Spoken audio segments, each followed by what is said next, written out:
Israel की air force ने Syria के रक्षा मंत्रालय के प्रवेश द्वार पर हमला किया, जिसके बाद वहां पर अफरा तफरी मच गई और सीरिया के सैन्य अधिकारी डर के मारे बेसमेंट में जाकर छिप गए। इजराइल का दावा है कि सीरिया के रक्षा मंत्रालय की इसी इमारत से ड्रूज समुदाय के खिलाफ सैन्य अभियान को लेकर आदेश दिया जा रहा था, यानी सारी प्लानिंग जो है वो यहां से हो रही थी। पिछले कुछ दिनों में इजराइल ने सीरिया के सैन्य ठिकानों के साथ साथ उनके हथियारों के भंडार और नौसैनिक अड्डों पर भी हवाई हमले किए हैं और इजराइल के प्रधानमंत्री बेंजामिन नेतन्याहू ने सीरिया पर हमले के बाद अपना एक नया बयान दिया है, जिसमें सीरिया की स्थिति को उन्होंने बहुत गंभीर बताया है। पहले आप उनका बयान सुनिए और फिर आपको बताएंगे कि इस समुदाय से इजराइल के संबंध कितने ऐतिहासिक हैं और इस खास समुदाय को बचाने के लिए इजराइल ने सीरिया पर यह हमला क्यों किया। אחיי אזרחי ישראל הדרוזים, המצב בסואדה, המצב בדרום מערב סוריה הוא חמור מאוד. צה"ל פועל, חיל האוויר פועל, כוחות אחרים פועלים.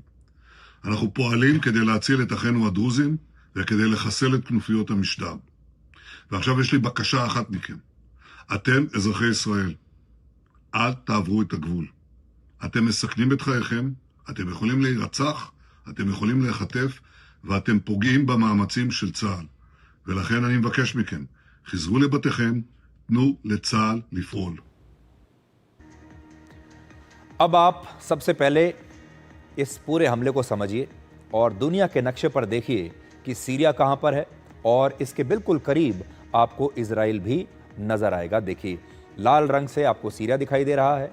अगर आप साइज की बात करेंगे तो सीरिया इजराइल से कहीं ज्यादा बड़ा देश है क्षेत्रफल के हिसाब से। इजराइल का एक लक्ष्य यह हो सकता है कि वो सीरिया में फैली अस्थिरता का अब फायदा उठाना चाहता है। तो एक बड़ा कारण इसके पीछे ये हो सकता है क्योंकि सीरिया में इस समय बहुत अस्थिरता है।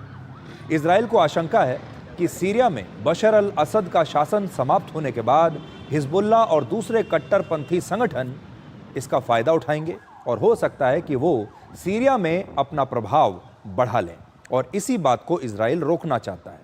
सीरिया की सेना को भी इजराइल अपने लिए खतरा मानता है, इसलिए इजराइल ने सीरिया के सैन्य अड्डों और हथियारों को नष्ट करने का यह अभियान शुरू किया है और इजराइल का दावा है कि उसने सीरिया के लगभग 80% मिलिट्री एसेट्स को नष्ट कर दिया है। इजराइल ने जिन इलाकों को वर्षों पहले सीरिया से छीन लिया था, अब वहां भी वो अपनी स्थिति को दोबारा से मजबूत कर रहा है और इजराइल के इस हमले की अरब देशों ने बड़ी निंदा की है। यहां तक कि अमेरिका ने भी इजराइल से हमले रोकने के लिए कहा है। लेकिन प्रधानमंत्री नेतन्याहू ने सीरिया में अपना अभियान जारी रखने का दावा किया है, यानी इस समय हमले रुकने की संभावना काफी कम दिखती है। और इस हमले की वजह वो ड्रूज समुदाय है जिसने हमेशा इजराइल का समर्थन किया है। ये वो समुदाय के लोग हैं जो रहते तो सीरिया में हैं लेकिन समर्थन करते हैं इजराइल का। दुनिया में इस समुदाय की कुल आबादी करीब 8.5 लाख है, जिसमें से 1.5 लाख इजराइल और लगभग 7 लाख लोग सीरिया में रहते हैं। और इनका धर्म शिया इस्लाम से शुरू हुआ, लेकिन ये अब खुद को मुस्लिम नहीं मानते। इनका धर्म कुछ मामलों में वैदिक धर्म से प्रभावित है। उदाहरण के लिए आत्मा और पुनर्जन्म में इनकी बड़ी गहरी आस्था है। और इस समुदाय के 60% पुरुष इजराइल की सेना में शामिल होते हैं। इजराइल ने पिछले कुछ समय में सीरिया के अलावा गाजा, ईरान, लेबनान और यमन पर भी हमले किए हैं। यहाँ आपके लिए ये बात नोट करने वाली है कि हाल के दिनों में इजराइल ने कितने सारे फ्रंट खोल दिए हैं, ये बड़ी बात है। कितने सारे देशों पर इजराइल ने हमला किया है, यानी इजराइल जो है वो लगातार हमले कर रहा है, अपने दुश्मनों से लगातार लड़ाई कर रहा है, चाहे उनके दुश्मन किसी भी देश में। उन्होंने गाजा पर हमला किया, उन्होंने ईरान पर हमला किया, अब वो सीरिया पर हमला कर रहे हैं। अलग अलग संगठनों के खिलाफ वो लगातार लड़ रहे हैं। और ये बात सही है कि सीरिया की सेना और इस्लामिक संगठन ड्रूज समुदाय को अब निशाना बना रहे हैं और इजराइल अब इन्हें बचाने के लिए आया है। लेकिन सवाल यह भी है कि क्या इजराइल वाकई इनकी रक्षा कर रहा है या फिर इस समुदाय के नाम पर सीरिया में हस्तक्षेप कर रहा है। थोड़ी देर पहले एक और बड़ी खबर आई है जिसमें ड्रूज समुदाय के ही एक नेता ने इजराइल और सीरिया के बीच सीज फायर होने का दावा किया है।